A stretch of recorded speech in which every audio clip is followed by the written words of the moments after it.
Okay, Hey Justin, how you doing? I'm awesome. So, just for the audience, just to let you guys know, this is really the podcast that I create about co-parenting, and I try to talk to. Whoops, hang on. There's a little feedback there for my other audio.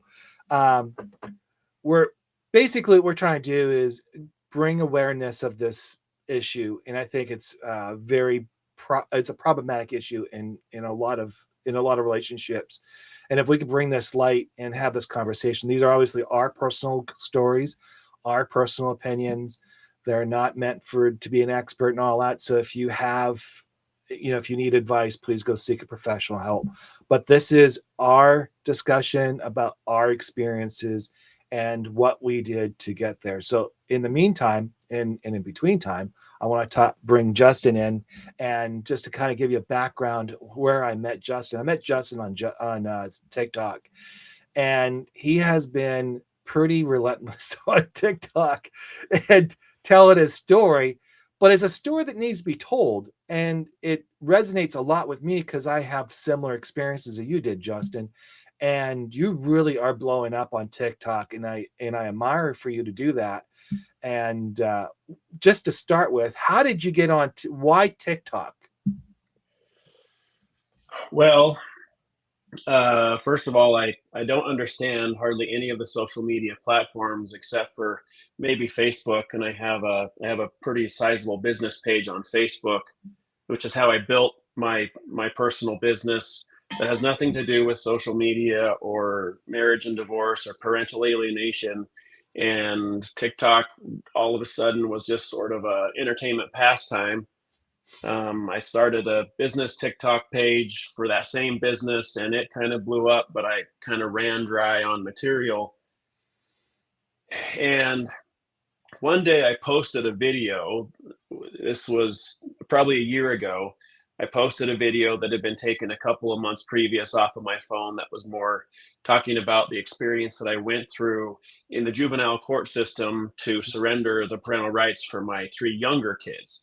And I videoed that as I submitted the application for that in my truck as I left the courthouse. So the emotions were raw, and I wanted to capture what I was feeling at that point in time, um, with no real hope of doing anything with it other than just to grasp what I was feeling. And then I ended up posting that several months later to TikTok, and it it took off. It developed a mind of its own, and um, there was a lot of lovers and haters, and there was a lot of commenters and arguers, and in the initial part of something like that, I think a person feels almost obligated to jump back at the haters and right the wrongs that are in the comment section.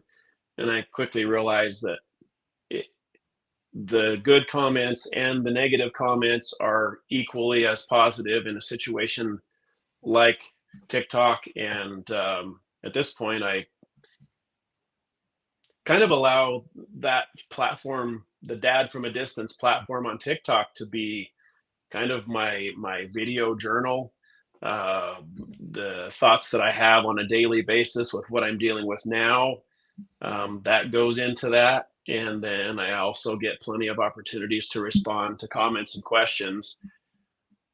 What I didn't expect in on that platform is all of the messages that I get from struggling parents who, you know, are everywhere from this happened to me years and years ago to um, I get a lot of messages, sadly, of people who had decided to end their lives until they saw one of my videos, and then realized that they weren't alone as they read through the comment section of people who have the same experiences. Yeah. Yeah, just for the audience to know, there's 20% of men after the divorce are suicidal. That's the percentage, and a lot of them go bankrupt and or face struggles, stress. I don't know the numbers on that, but it's high, because it's really a system that it's not fair. It's really carved to be one way. It's a win, and it's a win at all cost, more or less. That's how the court's designed on this. And what happens to men is they're expected to give a lot up front, and a lot of it is a cost to the man trying to live a life, and they're stuck in a bad way, and then all of a sudden they feel like the shame comes because they can't support a family, the shame of they couldn't hold a marriage, the shame of all these things that come onto a man, and then they just don't feel the worth. And then I know I was thinking about suicide. I don't know about you, but that's how I felt. There was one time where I felt that everything was coming down so hard that what's the point? I mean, there was no point, when but I don't know you where go you to were. Yeah. Yeah, you go through the family court process, and it's really designed to be drawn out and painful, and it's designed to milk everybody involved of every last dollar and every last asset. And typically, family courts are biased against the men for whatever reason. Um, I think that's the most lucrative method because the I guess the court system believes that the man has more resources and more assets and more ability to go work and get a second job. And boy, the stress and pressure of having to meet the demands of your ex-wife and your visitation schedule and the kids' needs and their emotional needs with the attorney's fees and the court requirements and meeting with all of the professionals involved in the process. And then if you can't pay your child support in some states, you can lose your driver's license and you can go to jail. If you're paying alimony and child support, you're probably not even able to provide for your own self. And then life always continues to move forward, and us as humans aren't designed to be alone. So we find a new interest and potentially a new relationship, and boy, it ends up being Yeah. more than what most people can handle. So let's walk through the early days of your marriage. I mean, were you married before her, or how? And were you? Yep. And how did you meet and all that? So I met her right after my first divorce. I was the first marriage ended. I had two kids. One was 3 years old, 3.5, and one was 5 months old, and we were too young to be married, honestly, and that didn't work out. But do you have a Um, cordial relationship with her, the first wife? yeah, at this point, me and my two oldest kids have a great relationship with her. Good. She's married to a pretty good guy, and he kind of straightened her out quite a bit, and they have a pretty good thing going, and that's made a really good situation for my two older kids.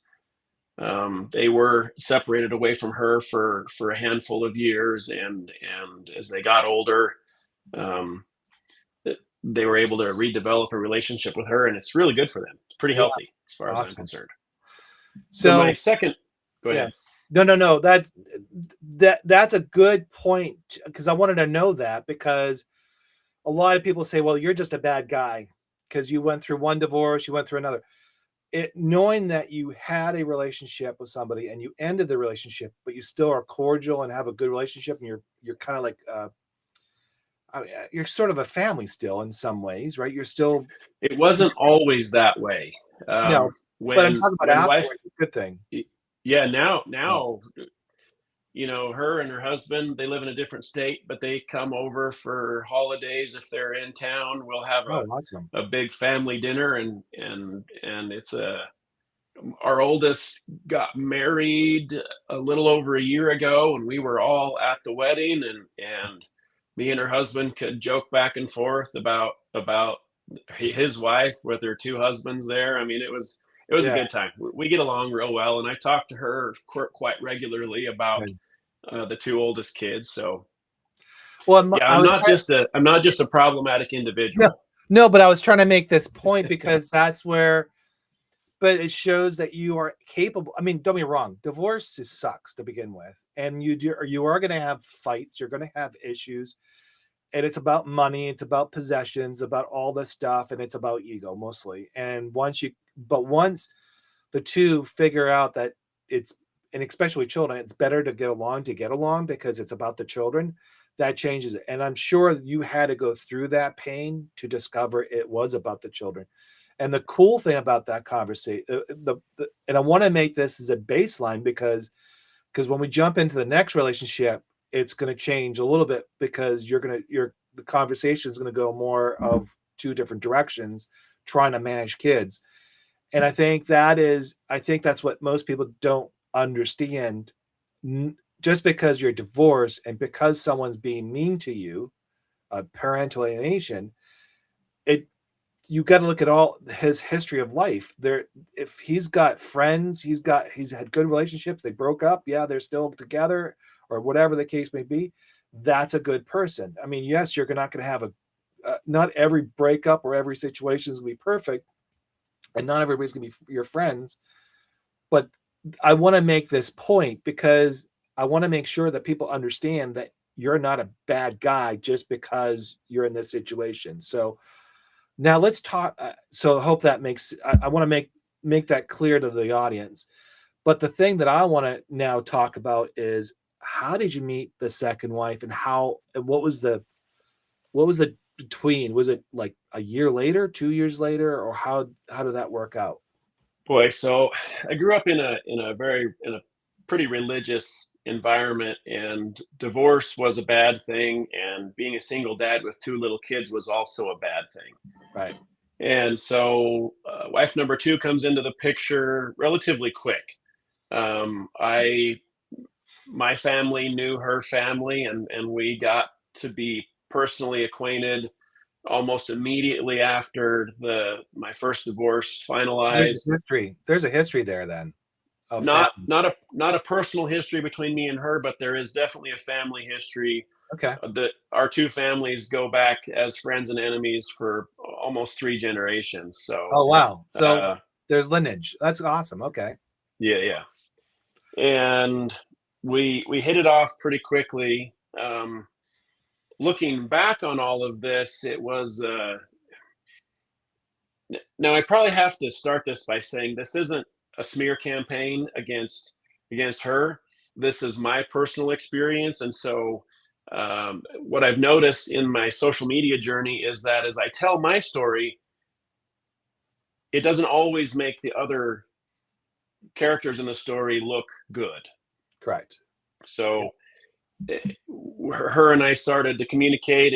It was the very first text message I ever sent anybody on a flip phone with the T9 keyboard, and I sent her a text, something. I had laryngitis, so I couldn't talk, so I sent a text. That was the next best thing. And then she sent me like 15 text messages back before I could even respond to her first text. And immediately it was a lot of emotion. There was, looking back, it was love bombing is what it was, but it was it was powerful. And according to what I could see, the stars aligned, and the universe opened up and dropped this person right in front of me when I had two young kids, and we dated with a long distance relationship for a couple of months, and then I proposed to her right around Thanksgiving, I'm guessing that year, which would have been almost 2 months after my divorce finalized. And What was the time frame again? Was 2 years you're saying? no, it was, so my divorce finalized sometime around the 1st of October, and then Oh. towards the end of November, me and wife number two had gotten acquainted, and spent some time together, and had a long distance relationship between two states, Hmm. and I felt like she was the one. I honestly felt like God told me that she was the one, and so I proposed. And right around Christmas time, we were talking about a wedding date, in June, July, sometime in the summer. And she said, why don't we just do it right now? And so in January, we sealed it Okay. off and did the deal and got married, and life started. And it was a roller coaster from the very beginning. And So was that like a shotgun wedding almost, kind of, or was it? yeah, it was, I mean, it was short planned. Her family provided some food, and we picked a church house, and had a it was a small wedding. Um, it's funny that as we go through all these experiences of life, that this is what teaches us how to be better people, or how Mm. to be more successful, or how to do it better the next time. And looking back, I just think, man, it's no wonder that it ended how it did, because of how it started. And it was a love bombing situation, and I was eating it up because I was getting attention that I had never really had before. So you're talking about love bombing, and love bombing can come in so many different ways. Guys do it, women do it, kids kind of do it too when they're young. They're like, "Oh, daddy, give me a hug," kind of stuff like that, and that's endearing type thing. Um, so give me an example of what a love bombing situation, because I never got love bombed by a woman before. So I, don't- I want to know what does that look like? So immediately it was viewed as a godsend. I mean, of the billions of people in the universe, we are the only two. And I was made for her, and she was made for me. And even to where she knew, um when I got married the first time, she was, and I don't know, 15, 16 years old when I got married the first time. And she said when she saw that wedding invitation come addressed to her parents, she knew that she would be married to me one day. And from her perspective, it was all, from what she claimed, everything in the universe aligned over our lifetimes to put us in the place where we were. And I didn't really care, because I was getting attention from somebody that felt like it was right. And going back, I don't know how I would have done it any differently, unless without knowing what I know now. So were you But the thinking, love, we just kind of touch it, like, were you feeling some avoidance issues? Were you feeling like you were missing something during that period of time that kind of just allowed you to kind of get trapped into that? so what I experienced with adult relationships up to that point was was probably, well, it was juvenile. Honestly, when I married my first wife, I was 21. I think she was 18. We were kids. And so when you take kids trying to be full grown adults, trying to do the adult thing, and start a family, there's only so much that you can give each other. And wife number two shows up in the picture, and she had been in the military. She had deployed to Iraq for a couple of years before we met. She had a lot of world experiences. She had a lot of experiences with men in general, from when she was a high school student all the way up to that point. And so it sounds kind of strange to say that she knew how to pull my strings more than I knew how to pull anybody's strings. And that kind of paints the picture for what's going to come in the relationship and in the marriage, where she basically dictates everything. I'm a big, strong guy. I've been self-employed since I was a teenager. I've been in charge of my own bills and my own finances and my own debt and my own credit. And she came into the picture, and for some reason, I allowed her to take control of all of that. And I don't know that she was doing it necessarily to be nefarious and to be evil and she grew up a pretty traumatized lifestyle and with her family. She had a sibling that died when he was young, and there's just a lot of history in her life. And I truly believed at that point that the way she conducted herself and the way that she manipulated things and the way she controlled things and the little tiny white lies that she would tell other people as she related just everyday common stories, I felt like that was her way of controlling the world that she lived in. And that was accurate. It just got better over time.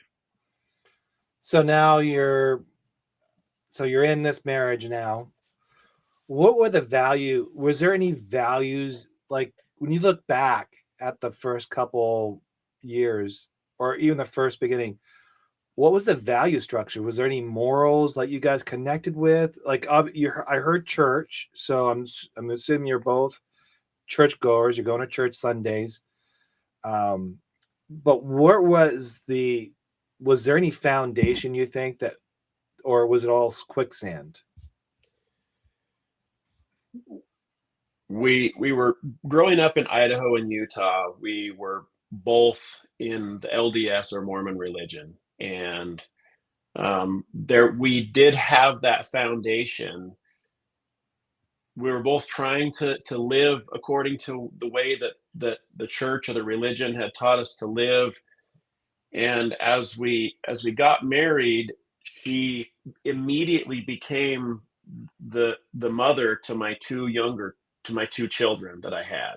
Mm. Immediately, she put herself right in the mother role, um, and we it was almost like we followed the rules or the methods of the religion, except when certain things, it's hard to explain. She had a way of making exceptions for rules that she didn't feel like following Mm. occasionally. And she would say things like, well, I've earned the right to do this fill in the blank. Yeah. And that first year, the intimacy was like, I don't want this to sound like I'm bragging about it because it's not. Looking back, it was toxic, but the intimacy was out of this world, mind blowing, universe shattering. It was like more than I had ever It was like, experienced or even imagined in my so it life. was And intense. It was it, intense it with was guys. it was intense. And I was completely smitten, completely head over heels, completely right in line with, if she was going to control me, she did a great job of it. So what? Okay, so there's a couple things there I heard. Number one, the mother portion that made you feel good because I took some pressure off you, so you could focus on your business, right? That was probably a good. So that was sort of like that's a for males. I think that's like an endearing thing. You know, you're taking care of my children, which is awesome. I love that. Um, just from my perspective and how in my relationships with other people. I remember, when they took kind to my kids, I really loved that. That felt really good.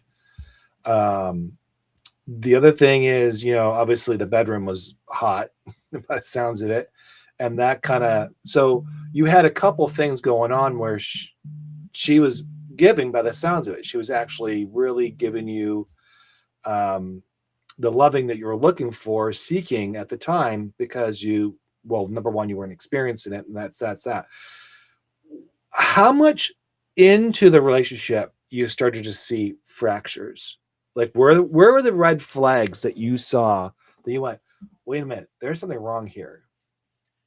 So when we got together and we started to talk about finances and religion and life and kids and family and all the things, there were two really important things for me that I titled as deal breakers. And I had worked for a while in the banking industry, and my finances and my credit were very important to me. And so the one thing that I said is, I can put up with a lot as a husband. I can forgive a lot as a husband, but I can't look past somebody walking into my life and messing up my credit and screwing up my finances.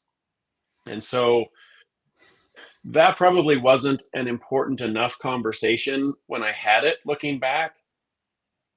But what that did was it tipped her off on something else that she could then kind of slide into and control. And I have a hard time telling the parts of this story because it makes me look like I was, led around by my small Incompetent. brain and yeah, that I was, oh, this guy, surely he wasn't that dumb. But You could kick your when ass. you You could kick your ass right now if you want. Just I mean, when you we all do stupid things. Don't I mean? I understand what you're saying, and don't get me wrong. I've done it, and I've allowed people to take control of something that I shouldn't have allowed control, and it's okay. I mean, really, Justin, it's okay to feel this way because that's a pride thing, brother. That's a pride thing. You feel pride about that. That's one thing you felt that you had more control. I'm sure the rest of the stuff you didn't really care. I mean, other than your children, I should say, and your yeah family. But it's okay to talk about that, Justin, because that is something that you need to understand. That's a no deal. Like you said it, it's a no deal. You can't, we're not going to go forward with that. That's a never, I call those never again moments. Never again, I'm going to allow this person or anybody in my life to do this. So, I mean, just understand that it happens. So don't, don't beat yourself up. well, I guess I'm thinking, what are the viewers going to think? You know what? Who I cares can about? move past I can move past that, right? Yeah. Yeah. And so shortly, right after that, she wanted to take over paying the bills. I mean, I kept spreadsheets of every dollar that I spent. And I had an Excel spreadsheet and I knew where all my bills were. I can literally go back 10 years and I can see where the bills were that I paid, the gas, the power, the light, the mortgage, all the things. And she decided to take that over. She insisted on taking it over, and I allowed it, right? So I went to a I went to a training for my profession. I'm a horse dentist. Most people have never met one. Wait, There's wait. not very many of us around. A horse. I don't mean to laugh, but a horse dentist. Really? Seriously? Yeah, yeah, yeah. Wow. That's what I do full time. Is I You don't file on horses' teeth and do you make fly sure they around can the eat world? right. Do you fly around? No, I drive quite a bit in my region. I, Okay. I drive in the whole entire Rocky Mountain region is my office now. Okay. Oh, that's Um, cool, actually. That's awesome. so I went to a training and I was going to buy some new equipment, and I put out one of my credit cards on the table to buy the equipment that I was buying, and they swiped it and it was declined. So I thought that was strange. So I pulled out another credit card, swiped it, and it was declined. And this week I was on the hook for probably $7,000 or $8,000 worth of course and equipment. And boy, I called the credit card companies, and they're like, "Well, it was declined because they're both maxed out." And I hadn't used my credit cards in a long time, so I call home and I'm like, "Hey, tell me about this." And she's like, "Oh, I had to pay some bills. Remember you gave me your credit card number a while back to make a payment," and of course she kept that number, and then she pulled the other card out of my wallet and used that one, and both of my credit cards were maxed out, and so I had to come up with other ways to pay for the money that How I much? then owed. How much? Just can you give me a number? We're probably $12,000-$15,000 between the two. um, and that, I mean, at that point in my life, that was a lot. That's it is a lot. Says a lot today. 15,000. And she would collect the credit card bills out of the mailbox. She would get the mail every day, and so she was able to divert the statements away from me. Um, And when I found that out, I was livid. I mean, I was extremely upset because I told her that that was the deal breaker. Like that was going to be the line that you just don't cross. Like at that point in time, I could forgive an unfaithful wife if she wanted to hobnob with the neighbor. I could forgive a lot of things, but at that point in time, that was one thing that was like the unforgivable sin in my world. And what did I do? Of course, I forgave her. Mm. She swore up and down it wouldn't happen again. We worked hard to get them paid off, and then the whirlwind or the roller coaster of life continued, and then we moved literally overnight back to Utah from Idaho, where we got married and where I had a house. My house sat empty for a couple of weeks until it sold, and everything that we did was like when we got married. We got married in like within 10 days of talking about what the date is going to be, and then we Chaos. moved we moved to another state overnight because her family needed help on their farm, and there was going to be new opportunities there for us. So we moved in with her mom, who is another mess of a person. And the house that she was living in at the time, her parents had divorced, and her dad was living down the street with his dad, and they were running the farm, and her mom was in the house that they built 15 years previous. And to give you an idea of the mess that it was, we hauled off 6,000 pounds of garbage out of the house so we could move in. That was the mess that we moved into. and And you stayed. and I and know I you stayed. God I love you. well, the chaos got so much worse. So my first wife, wife number two had really kept close tabs on wife number one, and she involved wife number one in all of our holidays, all of our family reunions. It was really common for me to show up with my two wives, is how people kind of saw it. And How did really, you how did you just sorry, how did you feel about that? well, I'd never been divorced before, Yeah. and so I But you kind of thought is that you it are you cordial with your first wife now, or are you still kinda like odds? now I am. No, no, at the time where Oh, at that time, no, we were cordial, okay. but it, that was a ticking time bomb, is what that was, because um, wife number one remarried, got divorced, Mm. remarried again, got divorced, all in probably a 2 year period or 2.5 year period. And then she married an individual who had a criminal history that we were very concerned about.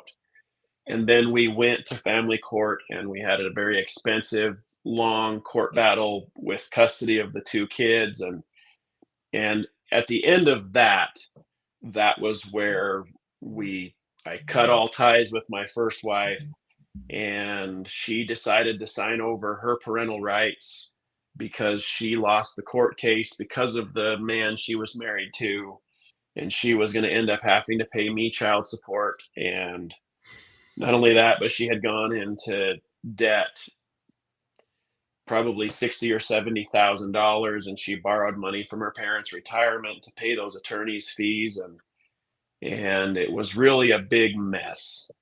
And I hate to think about it now and how I contributed to that. Looking back, and now reconnecting with wife number one, I know what was the incendiary device that created a lot of those problems. Her husband was problematic, but I didn't know what wife number two was doing behind the scenes without my knowledge. And so wife number one adopts the oldest two kids.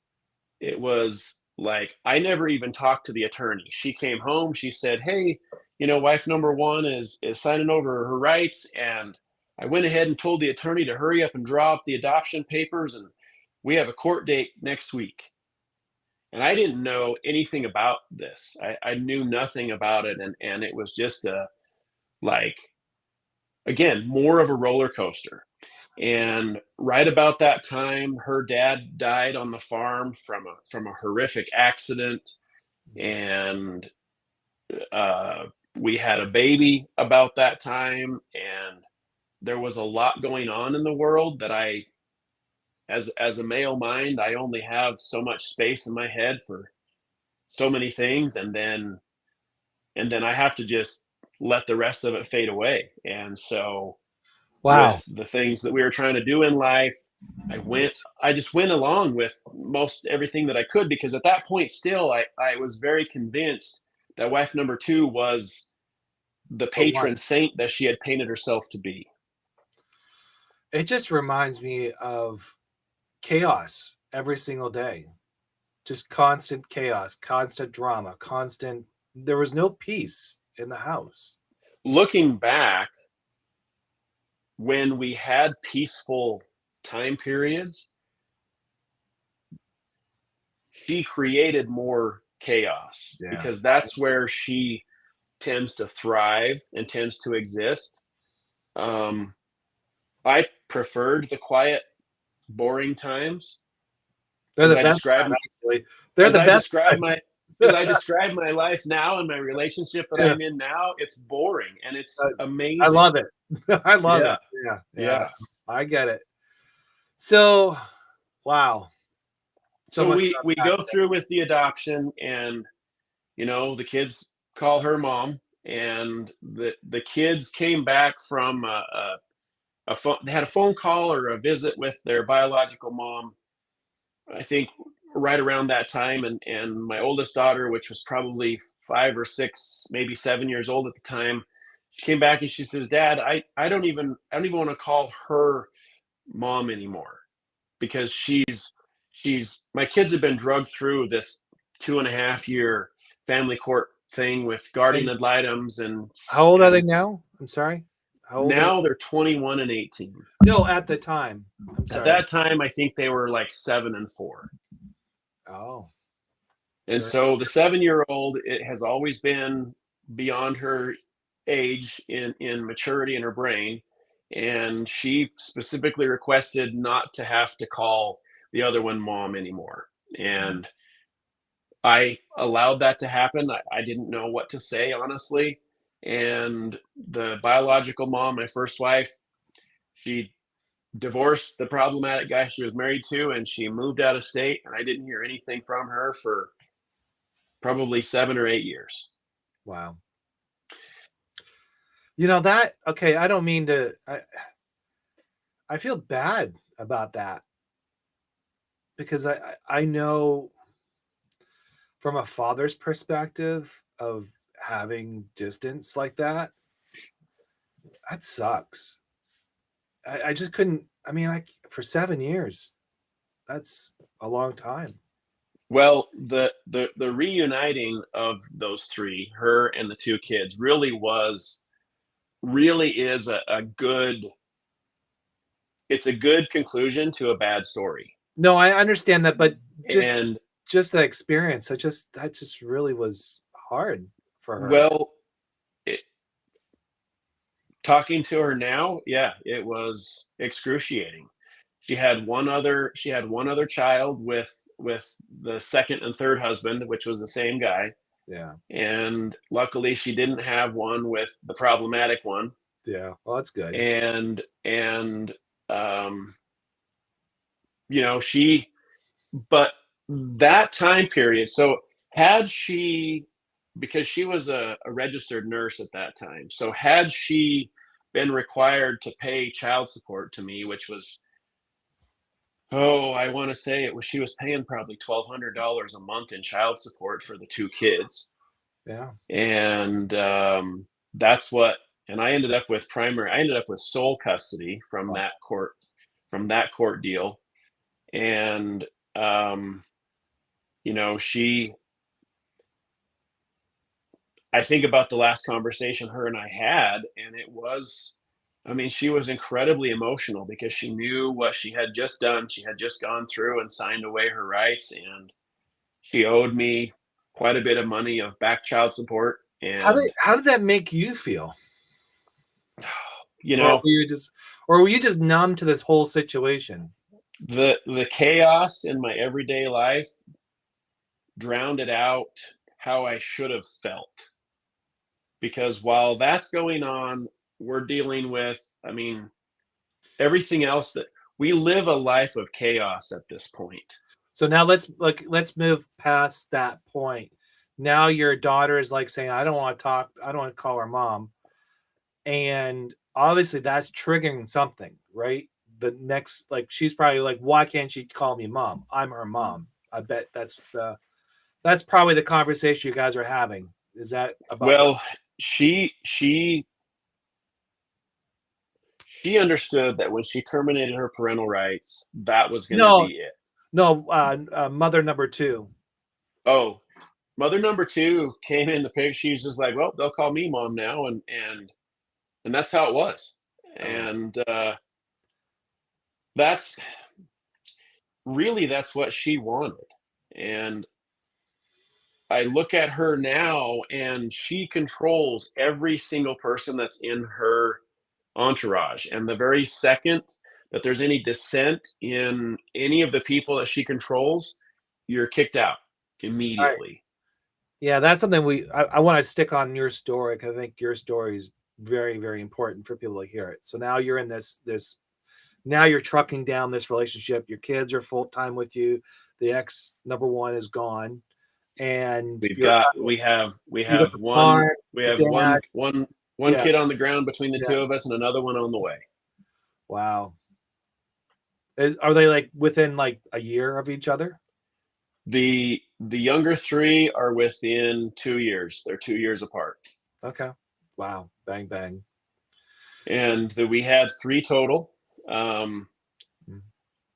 there there was a really there was a quiet time in our lives, and we started a dog business, a dog breeding and training business that really grew. I mean, I couldn't believe what our tax returns said every year. The amount of gross income that we had on this dog business was, it blew my mind. And I want to say that our biggest grossing year was like 450,000 gross Wow. profit on this dog business that Now was she that ran that she ran? that So she now ran. so now I'm sure she's fudging the numbers, right? Well, we're paying taxes off of this income. So, but every year that we made more and more money, we had nothing to show for it. It didn't matter if we made 100,000 or 400,000, we were always farther behind at the end of the year. Hmm.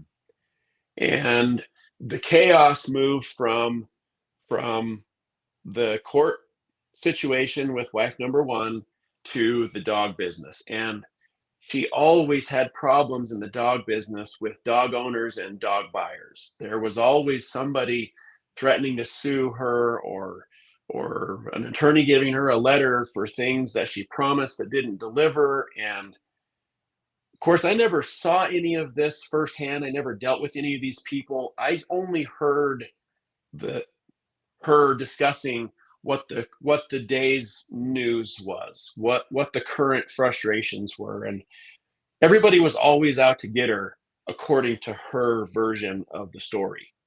Hmm. And I'm trying to farm her family farm while, and there it's a decent acreage, but not enough of an acreage to Make a provide difference. an income to Yeah. provide for a family. We inherited a herd of cows, so she inherited the family farm. And her dad died, and then her grandpa died a few years later, and he sidestepped all his other existing kids and gave her the farm. And that was a little bit of a controversy in and of itself. But here I am, just trying to stay afloat, trying to keep the cows alive, do the things that needed to be done with the farm, and raising the hay and irrigating and maintaining the equipment while I'm trying to do my own horse dentistry business. So how old are And you? How old are you now? So by now I'm probably 30, early 30s. So you do have energy. I mean, yeah.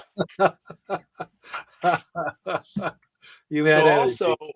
Yeah. also she's having night terrors every night from that she calls war dreams. And my job as the man in this situation was to try and stay up late enough during the night that I could wake her up from her war dreams and let her know she's not there anymore.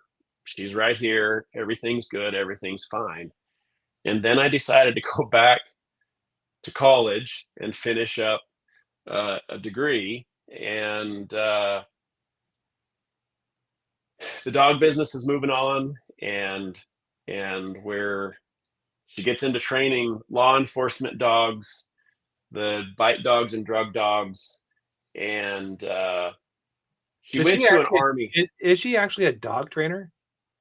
She was. Oh, She doesn't was. train dogs anymore. Okay. I can only speculate on why she quit, but I think that she had a hard time delivering to the law enforcement agencies that were wanting to contract her for her services.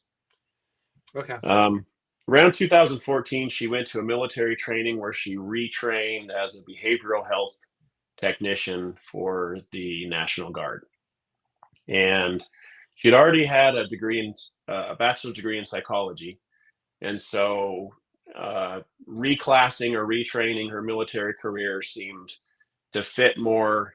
She'd had some injuries from her deployment, and so she was like on the partial disabled list. Um, and so she was gone for 5 months retraining with the military in Texas, and that kind of opened up the next chapter, which again is another story that's really difficult to verbalize, because I think, how could I have been so naive and so dumb? But really, I was just overwhelmed with the reality of our life. You think that was intentional? I don't think it was part of a master plan.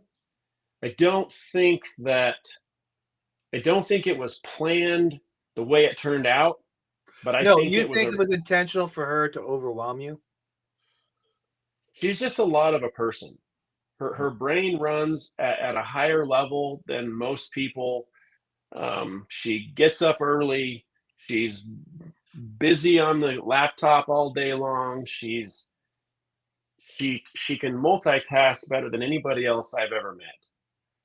And but when life slowed down and it allowed me to evaluate where we were at any point in time, it didn't take her long to drum up something else. She needed So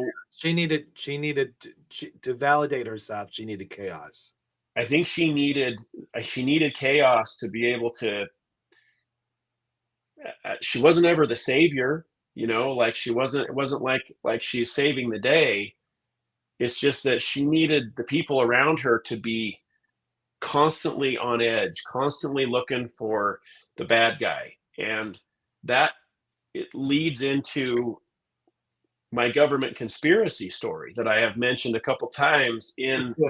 the TikTok Yeah. platform, and I Yeah. Let's not like go there though. what's No, that? let's not go there. Let's stick with your story. Well, no, it's not what you think. Oh, okay. Um, Yeah. so she comes back from her military training, and supposedly some things happened there. She ran into somebody from her old unit from when she deployed. And supposedly, the story that she has told since the beginning of time is, on her deployment, she was subject to some very serious and repeated and prolonged military sexual trauma, and which wasn't unheard of for women in the military, especially in that time period. And so from day one, when she shared some of these experiences with me, I understood that I was with a woman who, for all intents and purposes, should have not even existed anymore. She should have been completely destroyed in all the things that she experienced. And she told a story that of how she had been. I don't know. I guess we can talk about all things here. She told a story of how she had been raped for like a 2 week period every day by one of her superior officers when she was in Iraq.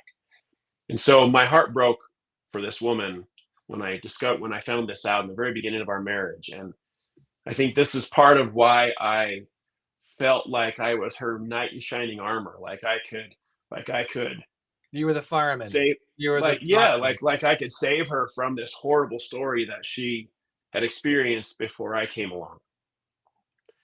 So Well, 2004, let's hang on one sec. Let's just fast forward now.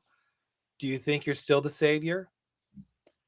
I don't think much of her story actually happened. No, what I mean is when you're in a new relationship, do you have that mindset of thinking you're the savior of that person? Have that No, taught you? No. Okay, good.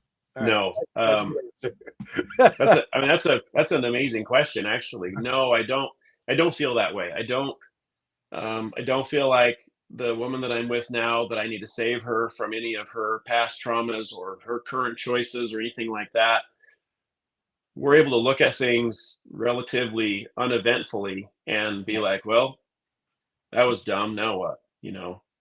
No, And that was a superb answer because that means you learned. yeah, I learned very slowly, but it was drilled into my head for sure. Brother, we all learn slow.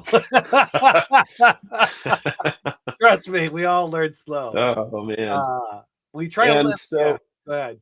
and Yeah. so the person that she ran into when she was at her training in Texas apparently knew of what she had gone through in Iraq. Hmm. And he apparently got arrested. Now you have to listen to this part of the story and understand that I was married to a pathological liar at this point. I'm sure. Yeah. So everything that I say, I'm going to end it with, and I realized it was all a lie. So that's why I call it the government conspiracy story, because um, that individual that she met in Texas, and again, I visited her in Texas a couple times. I took the kids a couple times to visit her on weekends, but I was not there in person. And all of these stories that literally governed our lives, I was never present for. So the person that she met in Texas apparently broke into her dorm and he got himself arrested. And in order to get a lesser punishment, he was willing to tell a story that he knew from Iraq, right? So this that happened, and then she comes home and we move on with normal life, and then that story develops. So That wasn't enough. no, that oh gosh. I wish that was everything. Sorry, I just had to ask. The I mean, we can take a potty break if we have to. No, but let's get to the point where your story gets to the. I'm sure there's several other add-ons to the story. Yeah. So Let me, this goes. yeah. Go Let me ahead. try to understand this. So she's in Iraq. She's been raped for 2 weeks, right? Nobody knows about it other than the commander in chief there or her Nope. commander. No. And The perpetrator. That's it. that okay, just her no, and then she doesn't say anything, and nobody knows about it. And she happens to come back, marries you, goes down to Texas, and the same guy comes, like another guy comes in or Yeah. comes in, and then basically that just gets added on and on and on. So where does the story end in that whole system? Well, so what preceded was a series of events that basically led me to believe that we were being hunted by rogue government officials. And it sounds crazy, but she told this story for 4 years, and every day had a new event and a new development. And this was when Epstein went to prison, and he was killed in his cell. And so there were people who were picked up by the FBI and sent to prison, and were beat up in their cells. And I mean, this was her law enforcement dogs that she was training had a part in this. One dog protected her from somebody who tried to attack her again when I was away for business on the road. And she would have all of these, and I was on a need to know basis because I didn't have a security clearance. And so there was a lot of like things that she would say were behind the guise of her security clearances that she had with the military. So she ends up getting medically retired from the military because all of her disability ratings added up to over 100%. So they medically retired her probably 2016, 2017. So a couple of years after her training was over. And the final straw in the government conspiracy story was that there was a general from the Pentagon who was involved in this web of problematic lies, the story, and he had been beat to death, almost to death, in his jail cell in Virginia, and he got sent to the Bethesda hospital on life support. And my brain is swimming. Again, this is all just constant chaos. Every single day is a new development. And I happen to know through the horse dental community a dentist who lives in on the East Coast, and her dad was actually the director of the Bethesda hospital. And I had gotten to be friends with her and had kind of shared some of the story with her. And she reached out to me one day and she says, "Hey, I got something to tell you. I asked my dad about this general that's supposedly in his hospital and the circumstances that you've conveyed to me about this person. And my dad says this person doesn't exist." So she says, "I think you're being told a lie." So I confront my wife and I say, "Hey, I know this general doesn't exist, the one that you've been talking about for the last 2 months every day. Um, I'm not going to tell you how I know, but I have a contact in the Bethesda hospital that says this person doesn't exist. And what else are you telling me that's not true?" Oh, So I bet she the went. entire story was false. And this story had ran our lives for 4 years. It changed everything about us. We had security protocols with the teachers at school and with our church leaders, and our neighbors knew that we were in trouble, and our neighbors were on the lookout for bad characters. And my one of the neighbors that lives a little ways down the road was a Black Hawk helicopter pilot for the Air Guard here in Utah. And once a month, he would, for his flight hours, he would fly the Black Hawk over by his house so his kids could wave at him, and then he would carry on. And I didn't know him, and I didn't know he was a pilot. So that was one of the things that she said, "Oh, they're watching us again," because he literally would circle above the house. It wasn't my house he was circling above, it was his house. That's actually kind And of so funny. and so she would, that was all part of her story. She's like, "Yeah, they're watching us again. I don't know." She knew that guy. She knew who it was, and she knew why he was flying here. But the Wow. story that got conveyed to me was they were must be taking pictures of us again or something like that. So now I'm sure this is um, a ticking time bomb, I mean, like a nuclear bomb, and I bet that confrontation that must like you got a paradigm shift there, right? Obviously, you had a paradigm shift. You went, "Holy shit, this is she's whacked out," and and now this is like the break in the dam per se, So or you just kept in kept that going on. in that conversation, she told me of, I want to say, well, so that initiated the divorce process. She decided that we should get divorced. Uh-huh. Looking back, I realized that she discovered that I knew everything that she did and said and thought was a lie. And so I questioned absolutely everything. So the divorce was initiated in 2019. I was away from a trip, and when I was coming home, she told me I wasn't allowed to come back in the house, but I could park my RV trailer in the driveway and I could stay there. So for several awkward months, the kids weren't even allowed to come out and really say hi to me in my trailer because Now, immediately, but that included also your other children that belonged to you originally? at this point, all 5 children are mine and hers. And so she kept them all inside. Yeah. And that's where the alienation started, is because she started telling my kids stories that either made them mad at me or made them afraid of me, depending on their age. And so with the, we decided, she decided that we should have an amicable divorce. And I didn't have any money. Any money that we'd made would disappear. And so I didn't have the resources. I didn't want to go through the family court process again because we'd already gone through that. So we did an amicable divorce. We both signed the paperwork. It cost us $30. We had to wait 45 days for the judge to sign it, and it was done. In that process, I discovered an additional $500,000 in mortgages that existed on parcels of the farm that I wasn't aware of, and I think 3 additional credit cards that she had taken out in my name that she had been using for years. So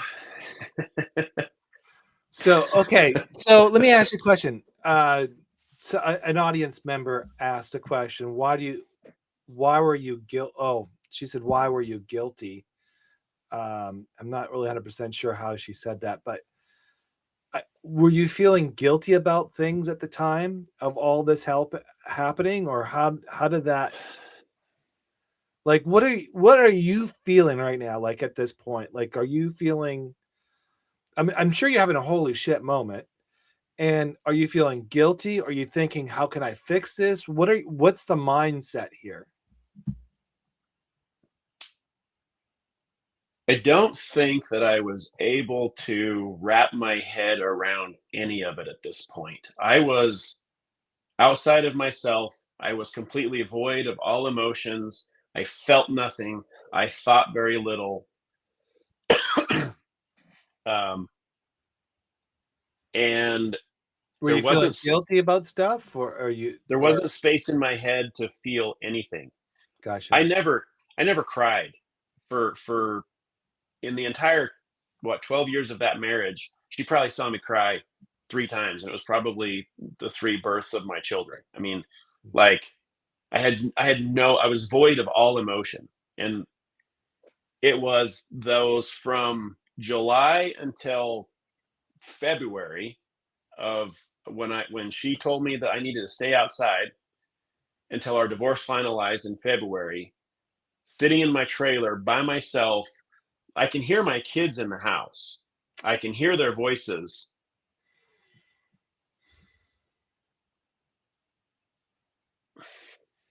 It's okay. I understand.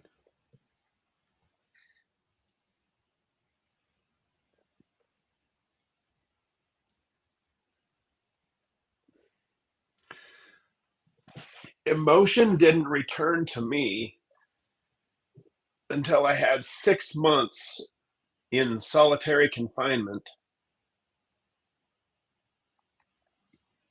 to wrap my head around everything that had happened and everything that was going on. Solitary confinement of being in that trailer, or actually being in Yeah. prison? Nope. Solitary confinement of being in the trailer in my driveway, 50 feet away from my kids. That's painful. So at the time, we had 2 houses, and I was going to take one, and she was going to stay in the main house, and the kids were going to float back and forth. Then overnight, she decided to move out of state.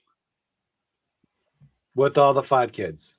with all 5 kids. Of course, she swore up and down that they're gonna have a better education system up there back in Idaho, and she was gonna live with her brother, and now I know that she had told the kids that they couldn't tell anybody they were leaving because if anybody found out they were leaving, their mom would get in trouble.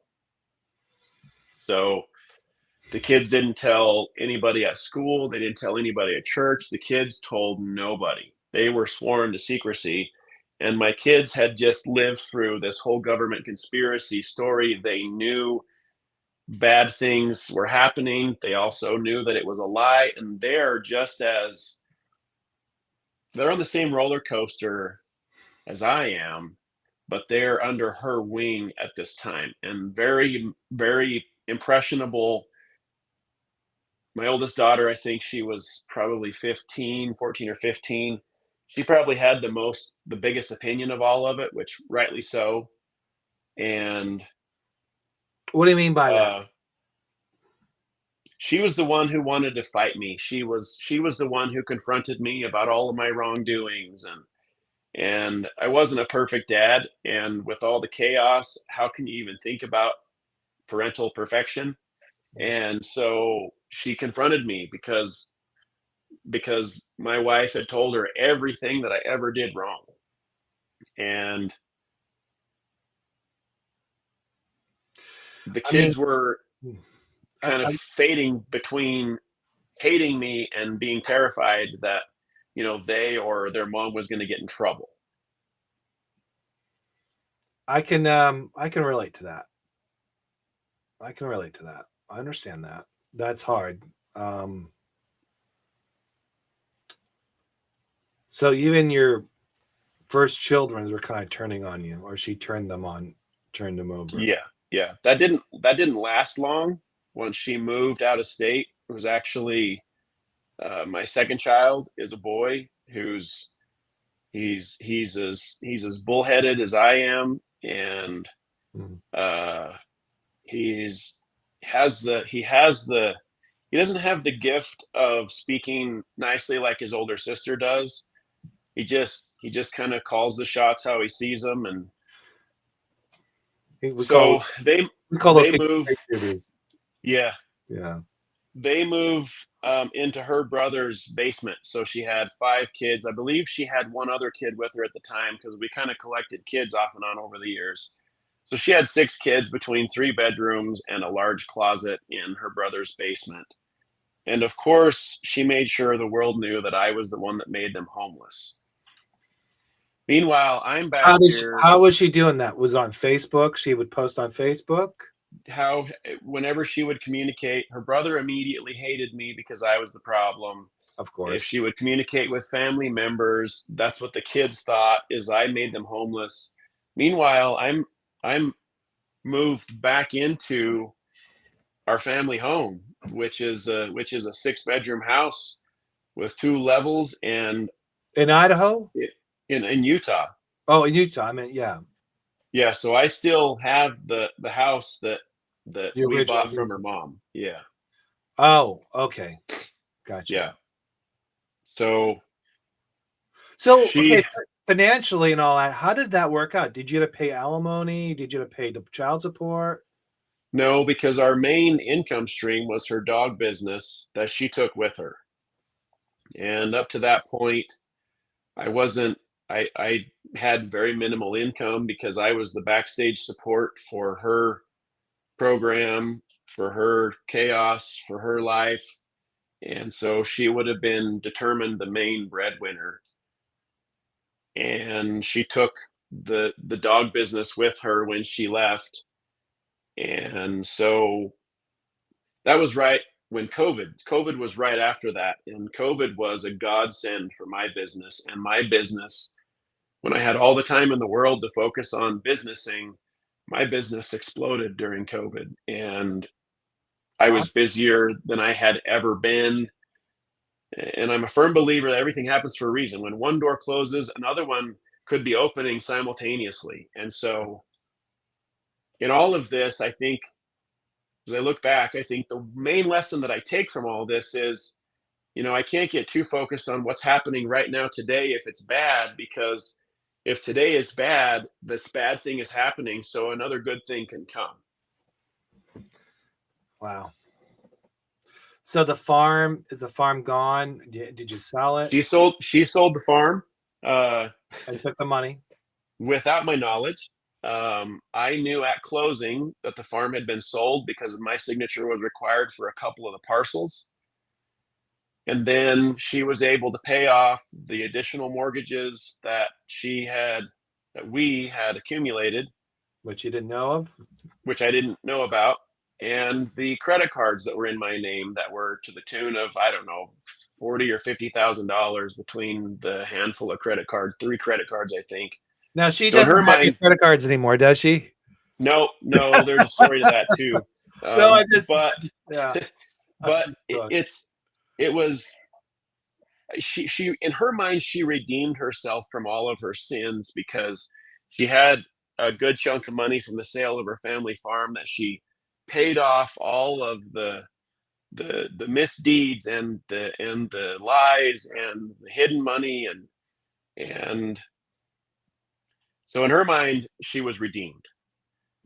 Goes to Idaho. She finally gets a place of her own. I actually go up there several times to help her put her place together, to build horse pens for the horses that they were, and help put together. Because I also weld and build fence, and so I was involved quite a bit in helping her move into her place. I shouldn't have been, but I was. I was there quite a bit.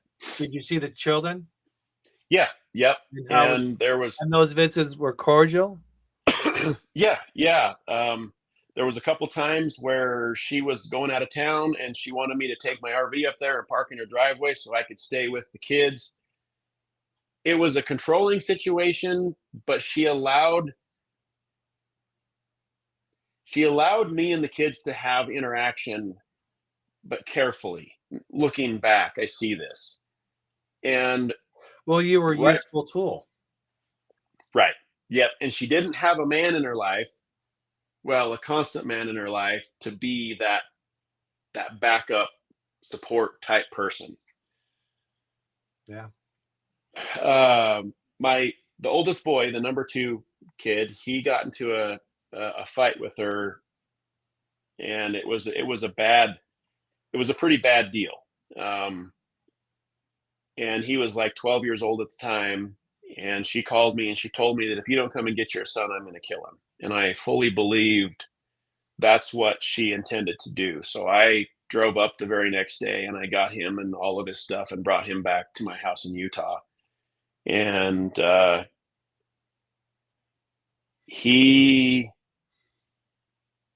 he had a lot of questions for me at that point because he was hearing what she was saying and it wasn't lining up with what he witnessed with his own eyes on my end.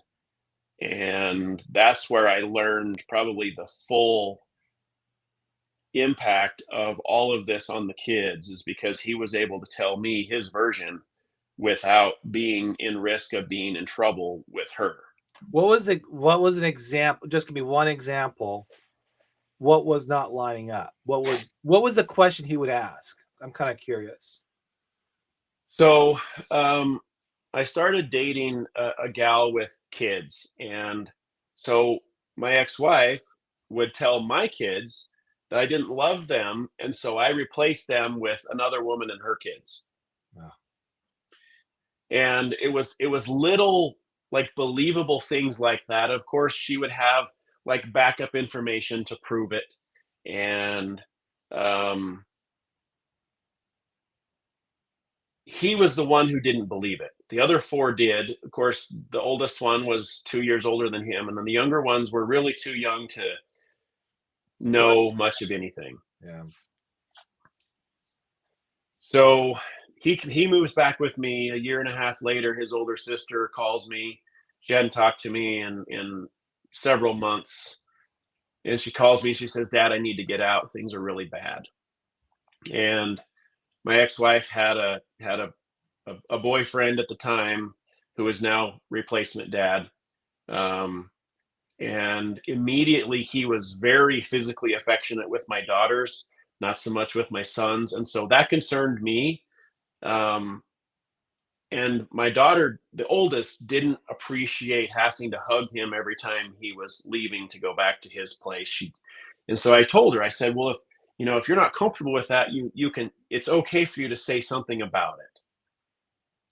So she approached my ex-wife and told her that she wasn't comfortable with certain things that she had been witnessing or that she was experiencing.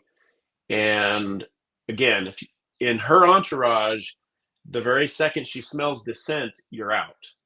And my daughter's world completely fell apart at that point.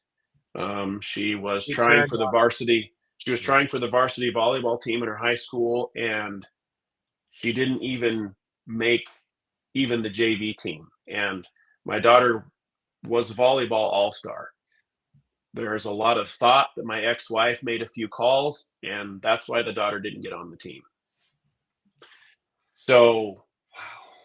my oldest then moves back with me. She had a lot of questions, and she goes through a time decompressing from everything that has gone on in her recollection. And this is the time where they had been in contact with their biological mom, these two kids, for maybe a year at this point.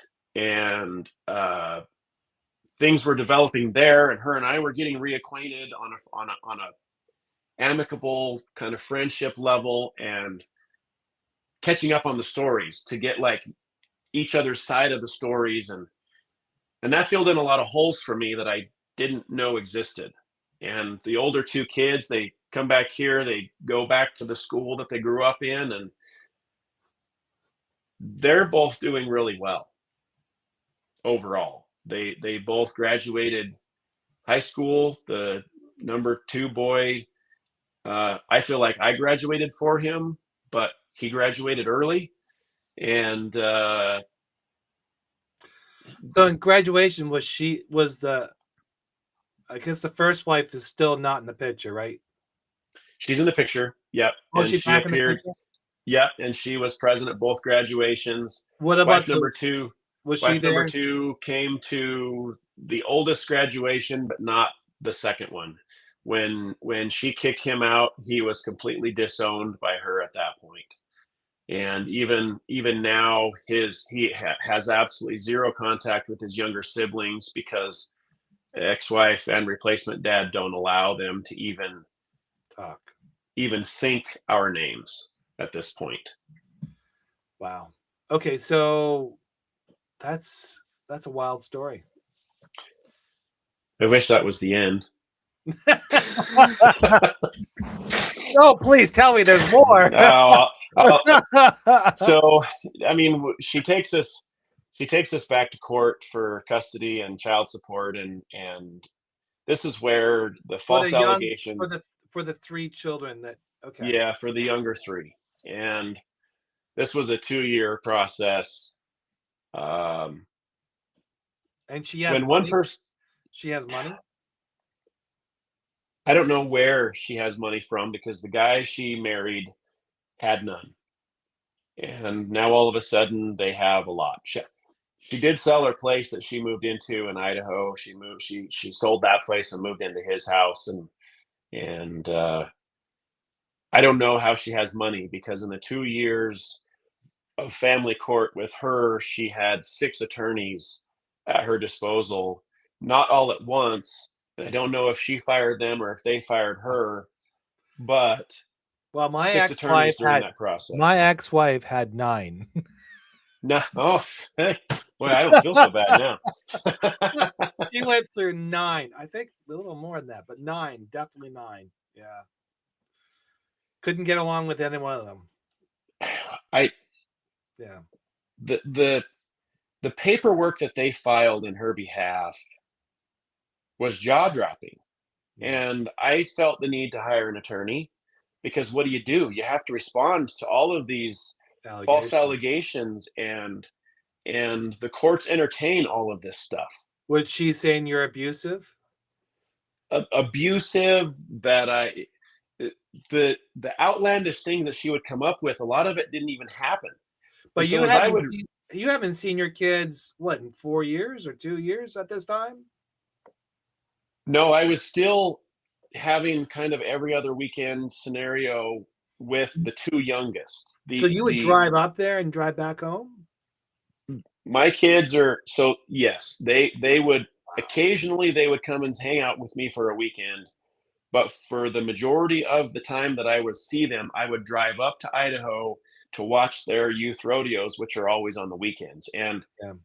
anytime that it was my vacation, my visitation weekend, the kids were always busy. And if I was to exercise that, I would be the bad guy by making them come and do nothing at my house rather than doing the things that they really enjoy doing and is their life passion, which is youth rodeo or soccer. Soccer is another sport that's in there as well with Yeah. one of the younger ones. So you have limited interactions, more or Yep. less, right? Yep. So, Limited interactions and she's during the finally just, entire time. and she's throwing the book at you, basically. Right. Yeah. And this is the stuff that I really talk about on my Dad from a Distance TikTok page, is because the experience that I had in family court both times, I think is valuable because I am dead set on creating a change in this environment somehow, whether it's nationwide or even right here in my own home state. But the experience that I gained through all of this, I'm going to take that back because honestly, I am helping people now. I am I get messages from people daily, asking for how what is my take on their situation, which is very similar to what I went through. Right. So we did a 2-year court battle. She ended up settling for an extra $300 a month in child support and a For different custody arrangement. That's it? Yeah, that's all she wanted. Apparently, the whole time was an extra couple $100 a month. I'm gonna guess that between the two of us, we probably spent 70 grand in attorney's fees.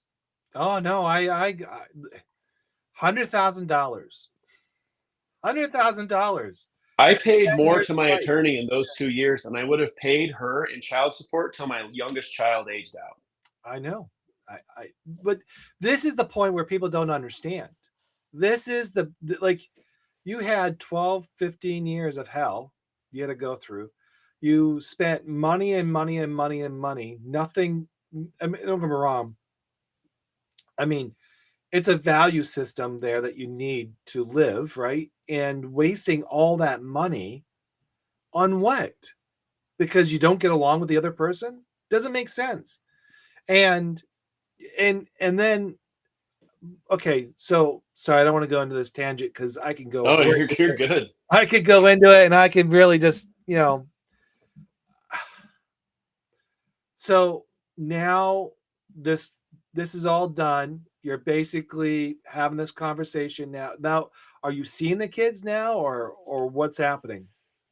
So at the end of our The family court, the three children that with her, the obviously. three younger ones. So at the end of our family court scam, is what I have to call it.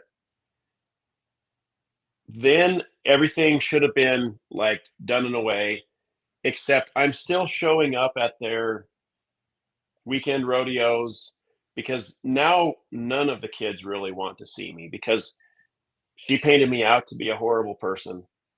My youngest daughter, she would like to hang out with me. I would take her out to lunch when I'd go up there because that was all I had. That was all. Despite the custody schedule that we battled over for 2 years, she still didn't follow it. If I didn't follow my side, I was going to be hung in the gallows in Center Square. And if she didn't follow it, well, it was no big deal. Yeah. So then she filed for a protective order against me because I confronted her husband at a youth rodeo because every time I see him, he's threatening to fight me or to kill me. He tried to run me over with two separate vehicles walking through a parking lot at a youth rodeo. And so I drove up to them. I was in my truck, hands on the steering wheel so they could see there wasn't anything in my hands. And I demanded that he and I have a conversation, a real verbal conversation, not a fist fight conversation. And as he stood there. He told me he didn't have anything to say to me, and I said, "Well, you have a lot to say to me because all of this is going on, and we need to put this to bed. These kids deserve better." In that conversation, he proceeded to tell me all the ways I should die and all the ways he was going to do it for me, and I should run my truck off a cliff or into a telephone pole. And they had some other members of their entourage standing around, and I was asked to just go sit in the grandstands and watch the rodeo, which I did. There was no incident after that. A couple days later, I received paperwork for a protective order. I was served at my house in Utah, and her witnesses had contrived this story that didn't exist. The biggest mistake I think that I made during all of that time was I was going to these rodeos by myself. I had no witnesses on my side. And so it was my word against all of theirs. And they were more than happy to write whatever it was she requested of them to do. So we deal with that protective order. I go to court. I have a long conversation with the judge. The judge swears up and down he doesn't want to interfere with my involvement with the kids because the kids weren't in danger at this point. It was my ex-wife that was filing the protective order. She insisted that it be between me and the kids, even though the kids were not in danger in any way, shape, or form. The judge allowed that out of a precaution.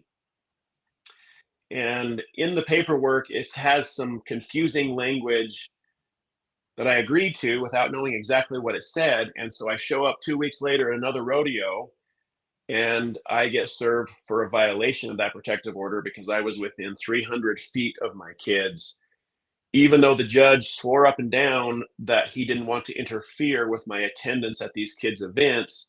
That's exactly what he ended up doing. So I get served for violation. I get ticketed for a violation of the protective order, which is a felony in Idaho. And I represented myself in the first hearing. The judge wanted me to plead guilty. I said, I absolutely will not plead guilty. I will take this to the end. And as I walked out of the courtroom, I stopped at the prosecuting attorney's office and left a message with him. He called me and I explained to him everything that had happened. And he went ahead and dismissed it, luckily. So we show up at the next hearing. The prosecuting attorney announces that they dismiss it, and I have the proof, the paperwork proof, emailed to me. We go on our way. A couple months later, I get another protective order issued to me because now my kids feel like I'm stalking them when I go to their weekend rodeos. All of this happens, and I'm just like, you know what? The only way that I can get out of this is to surrender my parental rights. And I had been considering that. Told my attorney that's what I was considering doing when we ended our family court scam. He communicated with the other side that that's what I was willing to do, and then they pressured for that. They wanted that. They wanted that more than anything because so your attorney screwed you over. I don't know if he screwed me over or did me a service in the end. Why? But you know what you could have done? Why didn't you just not show up anymore? Just stay at home. That's a good question. I mean, that way you didn't have to give up. That way you didn't have to give up your parental rights. Right. I mean, I'm just saying. I'm just. No, I'm. That's a valid question, and it's a question that a lot of people ask. And as I look back, I had to somehow completely dissociate myself with her control and manipulation because she was still orchestrating behind the scenes. So it was a psychological thing for you to do because you needed to find peace. Is that a good way to look at it? I think that's probably good. That was definitely part of it. I didn't. Okay, I want to tell you. At this point, how was your health? Well, if you look at pictures of me now versus even 3-4 years ago, I'm a different image now. I wasn't Are you eating healthier now? Is I Are you healthier? yeah, Okay. I'm eating healthier. Did you have like did you like was there any conditions that were like for me, my heart became an issue. Like I started to create issues there. And my body was breaking down. I don't know if that makes sense, but it was not doing well. So was there anything, because typically when men go through these type of stuff, and I'm sure women do too, but I'm only speaking from a male perspective, there's usually a condition that's added to that because of the amount of stress that were added to their lives. So was there something like that happening to you? I was a much fatter man towards the end of that marriage. Um, Food was my emotional support. I have never been a big alcohol drinker, but I love Dr. Pepper. I mean, Dr. Pepper was that was what that was what dulled the pain. Mm. And I didn't towards the end of the marriage, I didn't sleep well at all. I mean, I couldn't fall asleep until 1 or 2 in the morning. Looking back at it now, my system was just flooded with cortisol in looking for what the threat was every 24 hours a day. Yeah. And my sleeping so I made the decision to go ahead and proceed. I represented myself in juvenile court. I knew that's what they wanted. And you gave That's it to what them. I gave it to them. And of course, they pushed for it. They wanted it. Of course, she told the kids that I deserted them. She had the kids convinced that my presence was traumatic at their rodeos. And then she convinced them that my lack of presence was traumatic because I signed over my rights. And now I recently ran into them in Las Vegas, Nevada, of all places. Now the kids aren't even allowed to look my direction because my presence now again is traumatic. How did you run into her in Las Vegas? This time of year is Cowboy Central in Las Vegas, Nevada for the National Vegas Uh, Rodeo, so you I were ran playing into dentist. them. You were playing I dentist. I was there just on vacation, honestly. Oh, okay. I was there and ran into them. Just kind of it just What did weird. what did the kids say? Nothing. My youngest looked at me and she turned around and walked the other direction. That's the only response that they are allowed to give me at this point. And she's still married to this guy? Oh yeah. Yeah. I hope they stay married forever. So They deserve each other. how does it feel that you're not seeing your three youngest children? Well, I have to respond to that question with saying that my life now is boring, wonderfully so.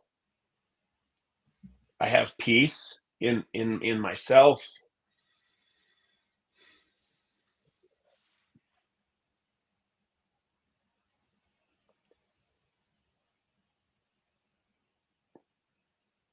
My fiance,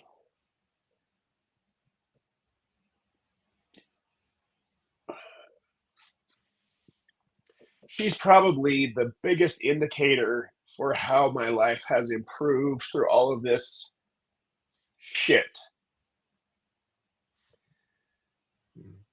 Luckily, she grew up with a pretty traumatic life of her own, and she doesn't get emotionally involved in things that she shouldn't. And I think one of the benefits of her being by my side through all of this is she didn't get emotionally invested in that process. So she's a good indicator when she tells me that after I got over the pain of surrendering my parental rights and I came to terms with everything that had happened, that was the point where I changed as a human being for the good. my two older kids have also recognized that I'm less stressed, I'm happier, I'm healthier.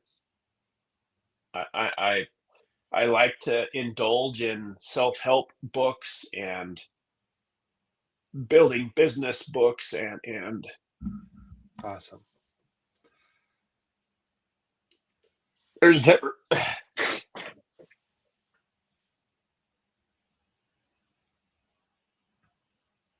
It's okay. there's never been a time in my life as an adult where I have been allowed to focus 100% on my own well-being.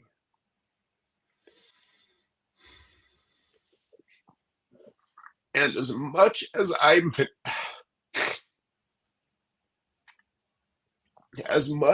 I ache for my children, I believe they're physically safe. And had I not surrendered my parental rights, the hate that my ex has for me, that's more powerful than the love that she has for those children, would have continued to drag those kids through the hell that she wanted to punish me with. And I don't know if that makes sense outside of my head, but the kids in their lives no longer have the daily excuse of me causing havoc in their world. If they experience chaos now, it has nothing to do with me. And I fully believe that in my situation, that is valuable. Knowing that my two older kids were separated from their biological mother for 7 years, and during that time there was no chance or no hope at all of them redeveloping a relationship with her, and now they have. I have seen firsthand how that can happen, which is why I was able to make the decision that I made. As kids get older, they see things that parents can no longer hide. That's true. And as long as I am no longer directly responsible for the chaos and the emotional turmoil that my younger three kids are going through, that's going to allow for a reset at some point once it is safe for them to do so. So thank you for sharing that. I know that's tough.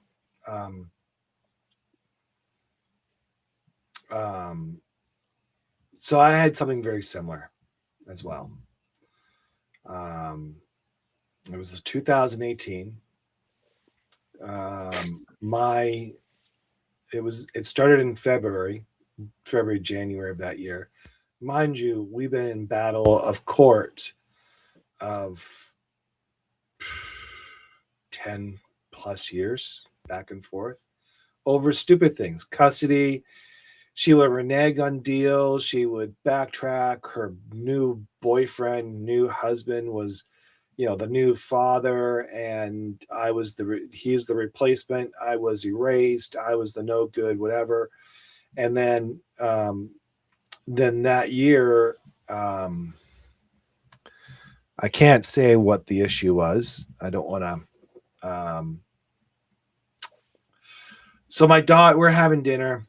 My middle child, we had problems, and we're at the dinner table, and my daughter said something very odd, and I was like, "What do you mean? That's what happened?" And I was like, I first my jaw dropped. Second, I wanted to go to that house and be violent. Cause violence, yeah. Right. I wanted to be violent. And then Then my son tells me another story that included the ex-wife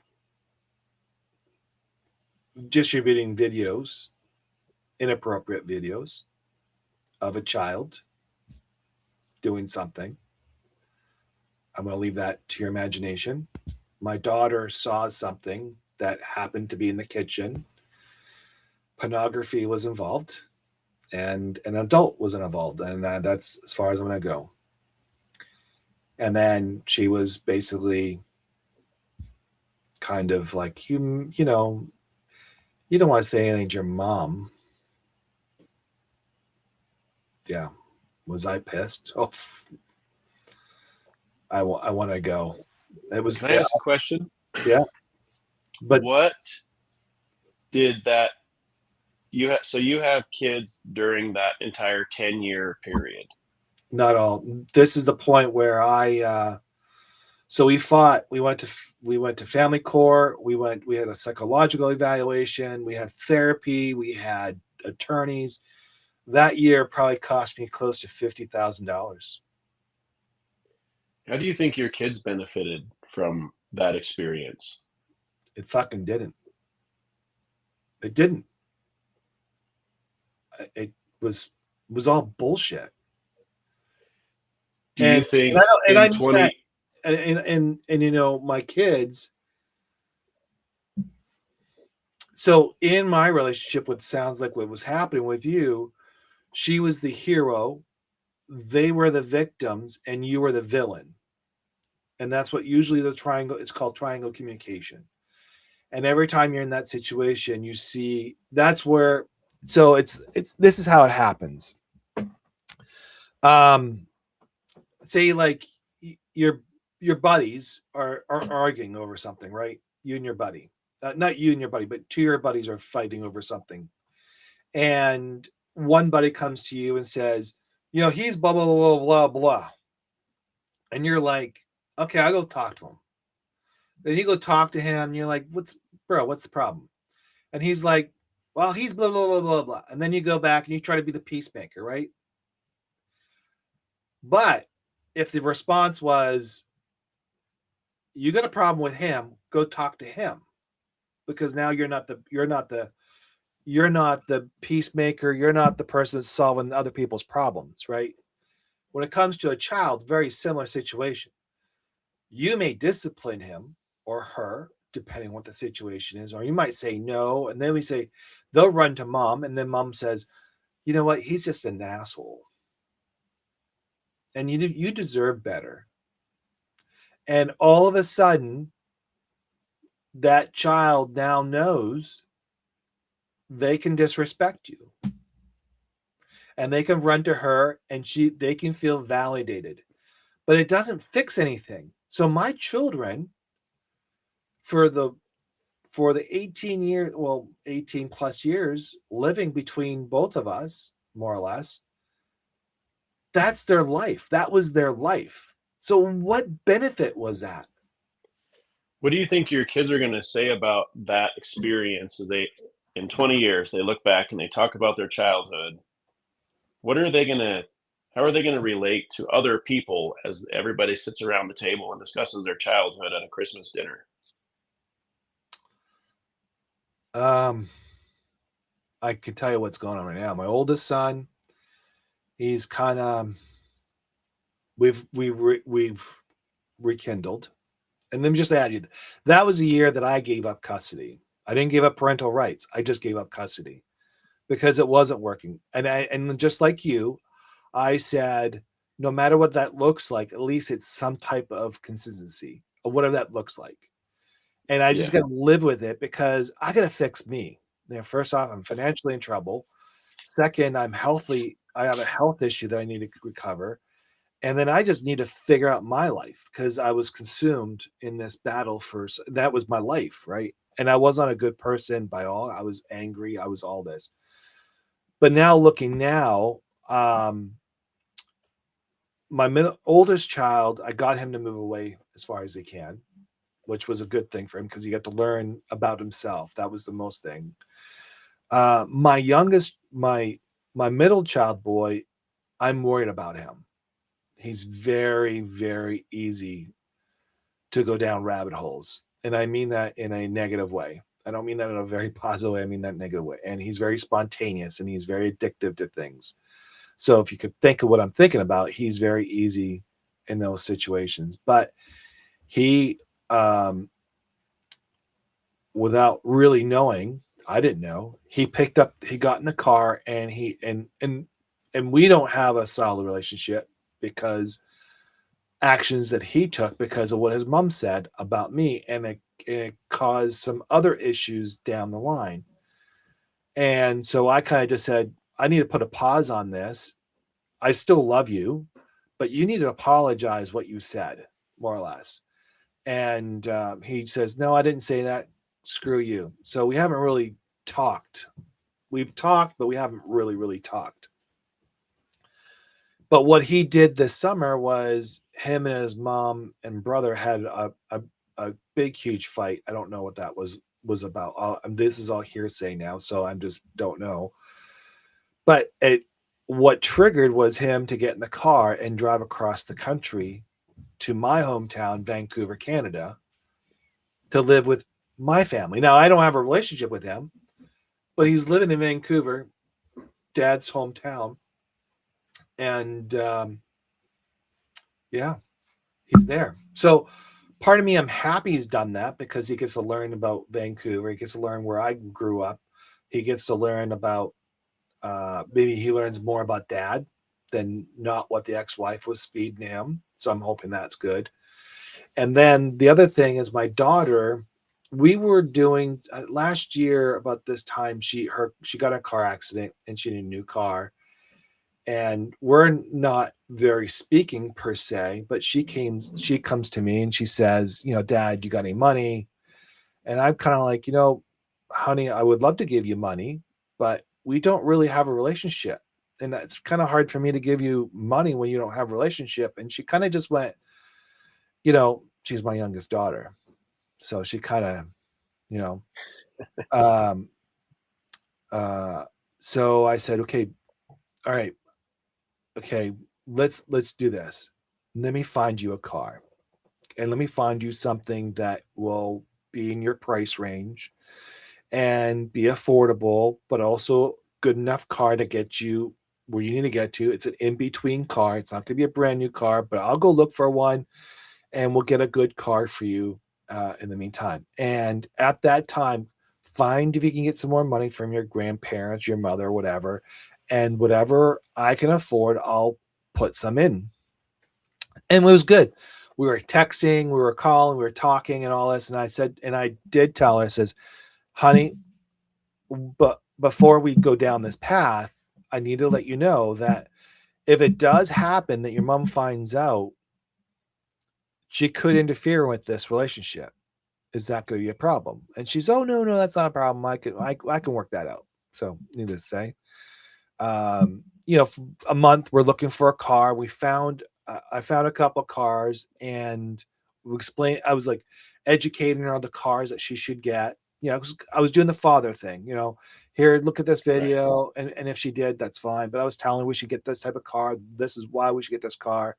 And she was searching, I was searching. And we got to the point where the mother gets involved. And the mother turns around and basically just said, I found a car and she bought it. Well, it was a Fiesta, Ford Fiesta, one of those crappy cars you can get, and the most unsafe car you can get. And what happened was, I said, okay, great, honey, that's great. I'm glad your mom got the car. I'm glad that all that worked out. Awesome. I'm happy for you, right? What am I going to say? I didn't say it was a bad car and all that. I didn't want to go down that path. Well, guess what happened? It didn't have tags on it. It needed to get like an extra $10,000 on repairs. And wow. She calls me up and says, well, where's my money? And I was like, that's not the conversation we're having. A conversation we're having is we're going to work together and find the car together. And I would give you something. And she says, well, you owe me money. And I was like, honey, I don't owe you money, but if you want some money, I'll give you some money. I'll give you a couple $100 just to say I gave you money. And she goes, no, I want thousands of dollars. And I'm like, that's not going to work because your mother bought the car and she took the responsibility of buying the car. That's not my fault. And you guys went down that path. Well, we haven't spoken since then. It was probably a triangulation event. Oh, absolutely. I would guess. Yeah. So the question that I have still, as I talk to other parents in similar situations, is set aside mom and dad's issues, set aside the attorneys, set aside the guardian ad litems, the mediators, the court ordered psychologists. How do the kids feel? And how are they going to tell this story when they become adults? And for everybody, the answer is different, I believe. But at least in my situation, my kids can say, there was a time where dad just disappeared out of the picture. I didn't really, because my business overlaps with their weekend hobby. And so, especially moving into the summer rodeo season, there's going to be some crossing of paths. But well, I did not have, like, I still text them, the ones that I don't. My middle child, I write letters to him because I don't have a cell phone number, but I write letters to him, wishing him well, hope everything's going well, kind of like that kind of stuff. My middle child, my daughter, no, my youngest, my daughter, send texts. I also send letters to her. I also send my oldest. We communicate, we talk, we send texts back and forth. We have conversations here and there. Actually, the funny story on that one, well, I shouldn't say it because the ex-wife could hear it. I don't want to talk about that one. You don't want to divulge all our secrets. No, it's too fresh because then he might get in trouble, and I don't want to get like that's. I'm trying to protect him from her, right. So I don't want to do that. So there's a lot of, yeah. So with, when you say what would be like 20 years from now, I don't have an answer. I honestly live day to day with them. Every day. I grew up. Well, here's my thing. Every day that I have a chance to talk to my child or I get to see my child, that's the best day I can ever have. Right. Yeah, without a doubt. Other than that, that's the only thing. And so if 20 years from now they come back, I mean, the door's open. I don't close it, but I'm not going to. I also have boundaries now. I don't have people walking all over me like I used to. So, I watched a documentary the other day called Divorce Court, and it talks a lot about the family court system and how it developed and roughly at what point in history it came on the scene. And it talks about the big business that that the family court is now. And more than anything, I think what leaves me questioning as I fall asleep at nighttime, the questions I have are all of these children that are experiencing this family court scam, because I don't have a better word for it. As they move forward into their adult lives, what are they going to perceive about what happened to them? Because the adults, we know what's going on. We are in charge of the attorneys and everybody. We're paying the bills. But how do the kids see that? And then how does that translate into their adult lives? And is it either, are they smart enough to not repeat it? Or are they dumb enough to stay in the system?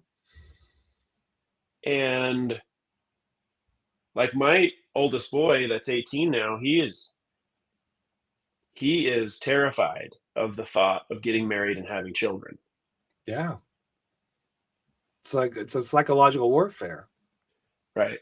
On his he's thinking that every woman that he meets is going to be an enemy to him. Yeah. But when we first talked about this, we talked about solutions. And what are the solutions? And I've concluded simply this. You want to file for divorce. Okay. Number one, no attorneys. The court appoints a mediator. In that mediation, all your financials are discussed. Everything's discussed. Everything gets split down the middle. Anything that is not paid for will be paid for. All the assets will be sold until everything's paid for.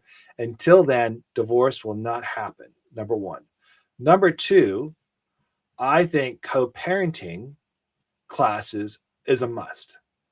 You both must attend a co-parenting class while you're still married until all your assets and everything is sold, and you are psychologically evaluated on how you're handling and they'll come to your house, they'll come to here, and all that money that you paid for attorneys on it is being paid. This is how you're paying for your things. And at the end of the day, that goes in front of a judge. You all appear in front of a judge, and whatever they say about you and your parenting, and you'll have a psychological evaluation and everything like that, will determine how the child support will turn out, and who the cut. And I think child support should not be fit. I think it should be 50-50. Because if it's 50, Yeah. I think custody should be 50-50. I also think everything should be 50-50, because if a man's living at home trying to support his home and support another home, like in my case, I was living in a 2-bedroom home apartment, and I barely ate while I took care of the kids. And then when I didn't have the kids, I mean, I don't even know how I survived those days. I really just don't. I look back and I go, how did I do that? Because I was financially strapped, because all my money was wrapped up into courts, and we had properties and all that. I was paying credit cards. And I was so stubborn, and I mean this, and I think everybody needs to go to financial class. I think when you get divorced, it all goes through some type of training. I call it training on your financials, on how to take care of your kids, how to do that. And I think that's what needs to be happening. And you'll get rid of all the sham that goes on in the courts, because once you do that, I mean, who wants to get divorced? Because Right. it's going to be an ordeal. And I think it should be an ordeal. I really do. After what I've been through and what you've been through and what other people go through, I think it needs to be something that drastic. And I think that documentary that I talked about talks about how divorce happens in Scandinavia, in Greenland, right? Okay. And the government has a dollar amount that it costs to support a child. And I mean, our government can calculate this stuff in their easy, because they calculate welfare, they calculate food stamps, they know what families in zip codes have to pay to be able to survive. I think there needs to be depending on what zip code you live in, there is a dollar amount that it costs to raise a child, and that is split right down the middle. Custody is split right down the middle unless there is a law enforcement involvement in some way, shape, or form. There has to be a history of violence, a history of abuse, not the potential for violence or the potential for abuse, because we all have the potential to be violent and abusive. Of course we can. Yeah, absolutely. And I never had to deal with alimony. Obviously, she would have paid me alimony because she was the one that took the income producing business, and that's why she wanted to be amicable when we divorced, was so it would lessen her financial obligations. And you were being the male and a father, and you didn't want to hurt the mother. And I was being the peacemaker. I was being the one who was going to get along, because we were about to tear everything apart. Yeah. And so I think family court has no business existing. No. There are other legal ways to deal with situations of abuse and the other dynamics that exist. Family court is a racket. the judges, the attorneys, the GALs, the mediators, the court-appointed psychologists and mental health professionals are all golfing buddies on the weekends. Do you know how much money they make in divorce? I don't know what the nationwide annual expense on family court is, but it has to be astronomical. In the bill, Judges, in the bill. judges, yeah, judges afford nice retirements off of family court, and in some jurisdictions, they are awarded in their pension a percentage of what they collect in child support. Oh, I didn't know that. Yeah, not everywhere, but Wow. in some jurisdictions, the child support calculation goes into the retirement of the judge. And when a Wow. judge retires, they go back and be a mediator for the same system. It's So just I 100% agree with you on this whole divorce stuff, and I think it needs to be, or yeah, unfortunately, it's a billion-dollar business, and they're not going to get rid of it. it has to be the upper billions because Oh, it's massive. oh yeah, I'm talking about if you look at these Entire, you look at these family lawyers, they're wealthy, yeah, and they're that's driving Bentleys and sending their kids to Ivy League schools yeah, on backs of us. off of you and me. Yeah. Yeah. So now you're so obviously you're in better health today. I'm grateful to hear that. You're really good relationship with your ex, number one. Right. You got your two oldest kids from your ex, number one, and it's good, right? That's a good situation. Life is Good. I don't understand why it's so good, but it's good. That's good. And in all 50 states, there exists adult adoption. And yeah. So if you have in my situation, if my three younger kids want to again be legally mine on paper, because the courts don't change DNA as much as courts would love to change DNA. Yeah. The adult child and the adoptive parent can go back to court without the other problematic parent and readopt that adult child. And this would be for inheritance and healthcare and a lot of different things. Right. But all 50 states have an adult adoption procedure available.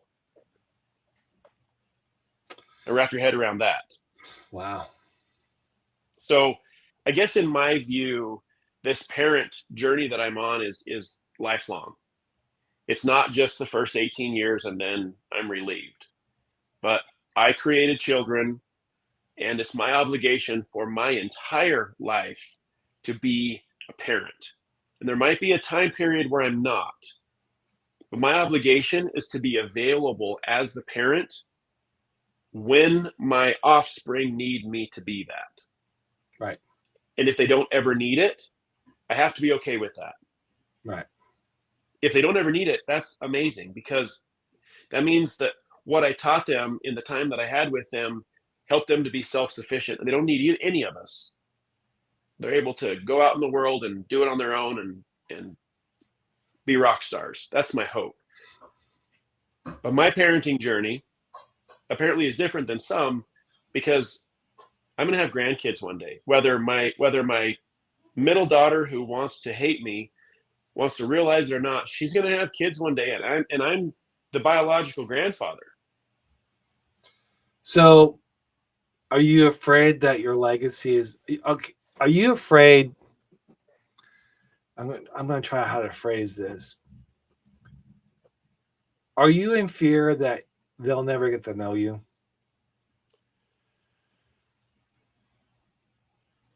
I have to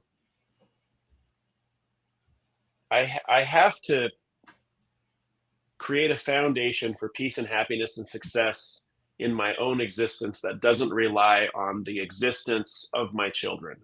No, I get that, but aren't And you kind of like, so okay? as I think about the answer to your question, I'm not afraid of that because what I've already lived through, most people can never even imagine. And so as long as my kids are healthy and happy and successful and productive, that's what any parent wants.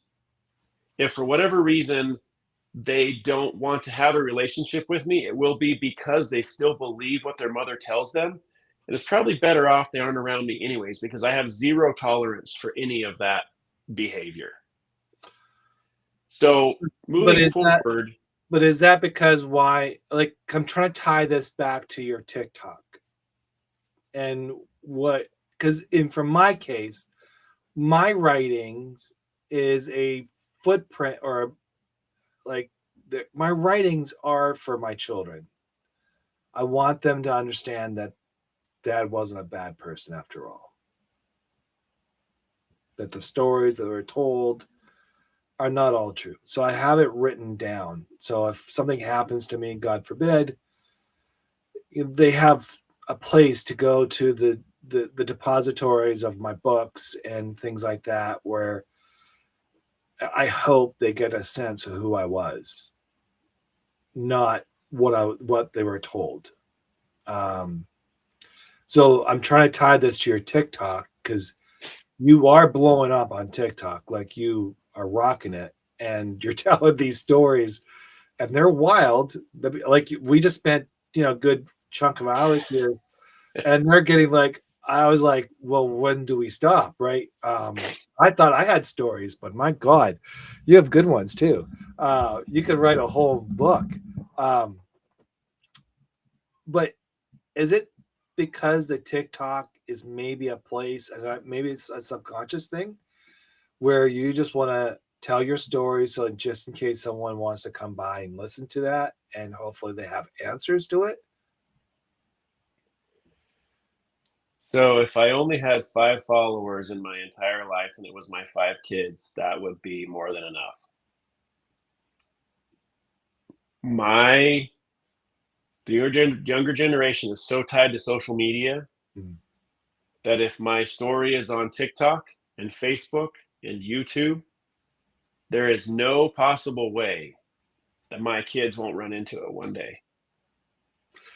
And are you grateful for that? Do you want that to happen or no? Absolutely. Because I can show a side of myself that they aren't allowed to see. They're not authorized to see right now. Right. And I can show glimpses of what I do, what the real me does. Mm. And I can have conversations with them about these situations that when they're old enough to understand, it's there. So maybe that's kind of the same thing as yours. I have a journal of letters to my kids that I've written to them, but since I've been able to put my stuff on social media, and if I have multiple platforms, which I want to have, I'm developing some other stuff. Yeah. Then if TikTok goes away, there's still the other ones. Yeah. And maybe I don't live long enough to see my grandkids, but my story is still out there in the cloud, and no matter what she does, she cannot make it go away. Yeah. And I talk about some hard things. I talk about some tough truths that I know my kids would not want to hear, but at some point in our adult lives, we have to face the hard truth. Yeah. I started writing my journey about my divorce. I just published my first book, and I think there's two more books out of that story. I try to keep it. I try to keep it soft. I don't try to like I tell stories, but I don't tell like the one I told you about my kids. Yeah. That was that was tough. I still think about that. Um, I miss my daughter a lot. My middle child, he used to make me, he was funny. charismatic. He was the trouble child. The oldest. He and I, I just, you just miss those moments. You miss the smiles. You miss the hand touching yours, cuddling it up. Yeah. Yeah. I mean, those are the things I miss. And I lost out their teenager lives. I didn't get to see their teenager lives. I mean, I got to see their younger lives, which was really awesome. But I also missed out I didn't get a chance to see my daughter, my daughters, and my middle child's graduation because I wasn't allowed to be there. Right. They, so much hate. They'd rather not have me there than cause pain. Yeah. I there's a reason for all this, man. I am convinced that there's a reason why we're here talking right now. There's a reason why TikTok developed for me like it has.